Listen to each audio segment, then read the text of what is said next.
Hey everyone, Pastor George here with today's Bible study recap. Today in Bible study, we looked at Matthew chapter 2, which is the end of the Christmas story, or at least the traditional Christmas story that we tell. And this is the arrival of the Magi, the flight to Egypt, and then the return to Nazareth, which sets up the rest of Jesus' ministry in the Gospel of Matthew.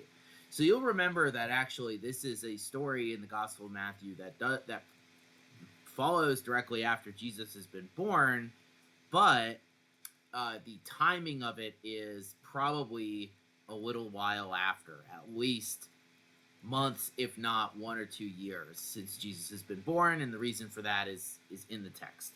Again, something that text many of you are familiar with before.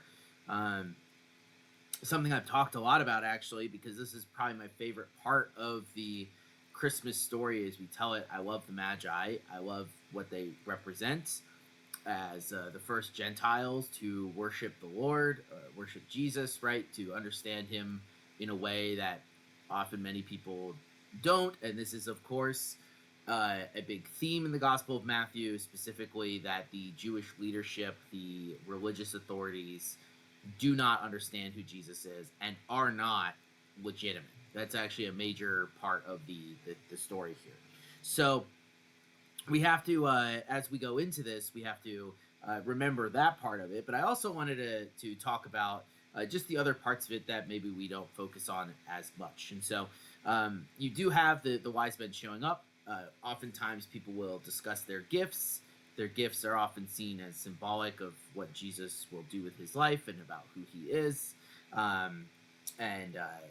gold for the king, the frankincense for the worship, right, and myrrh that he will die. So people will talk about that, right? But these guys, right, these Magi, they are from some culture around Judah. There's debate about this. Most people believe that they are from Persia, and that they are aware of this star that they have seen. They are aware from their archives of these teachings about the star, and so they have come to go there, and it freaks Herod out. And so they worship, and then they leave because they're warned by a dream. Again, dreams appear fairly often in the beginning of this Gospel of Matthew. And then they leave. But then, of course, there's another character that's involved, and this is Herod the Great. Herod the Great is only mentioned briefly in the Gospel of Luke, but features very prominently here in the Gospel of Matthew as an antagonistic king, which is pretty much the universal historical understanding of who he was as a person. He is not well regarded at all morally by historians of his own time period and today. Not very well liked, very cruel. And what Matthew describes what he does is completely in character for him. And so what happens is he knows that he's been kind of betrayed by these Magi who have not come back to tell him who the child is. And so he decides just to kill all of the children in Bethlehem under 2 years old. And that's why, just for historical sake or whatever, that people will say that this happened 1 or 2 years afterwards, right? Because if this is a broad spectrum of children, right? If this had just happened, they could have just killed young, like the newborns. But because it's been some time, they need to figure out, it's either easy just to kill everyone that would have been born between those times. And so they do, right? They do that, but that's not before Joseph and Mary and Jesus can flee into Egypt. And Matthew uses this for typology. He talks about how this is uses a quote from Hosea, right? Where this is out of Egypt I have called my son. And he's using here, right? He knows that Hosea is using this to talk about Israelites, right? Just in general. But he's setting Jesus up as being like the true Israelite, the true follower, right? Alongside everything else, being more legitimate again than the Jewish leaders and the Jewish religious system that has been set up at this time. And so Jesus fulfills that in an even greater way after returning out of Egypt. His father, though, doesn't trust the new Herod, and there's good reason for that. Again, not very well liked, just like his father. And instead of settling back in Bethlehem, they go and settle in Nazareth.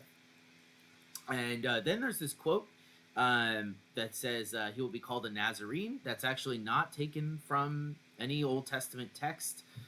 So there's debate about that. People think that, well, is Matthew doing a play on something else, because the word for branch, like a branch from Jesse, is netzer, which is the same root that's used in Nazareth. So is it like, oh, is it, playing on that, or is it playing on the idea of like Nazareth being a lowly place and that being reflected in prophetic writings about the Messiah? There's people do not know. But in whatever the case, right, that's the end of the birth narrative in Matthew, and then you go right time skip up to John the Baptist, and so you have 30 years basically before you get the next section of Jesus' ministry. But the reason that Matthew does this, right, and the reason why this is added is two important things. Firstly, well, I guess three, if you want to say. He's recounting history, so that's number one. Number two is is he's doing that, right? He's showing these moments, and not maybe the shepherds from Luke, not because they didn't happen, but because this is part of Matthew's thesis that he's bringing to his readers, right? His thesis is Jesus is the Messiah.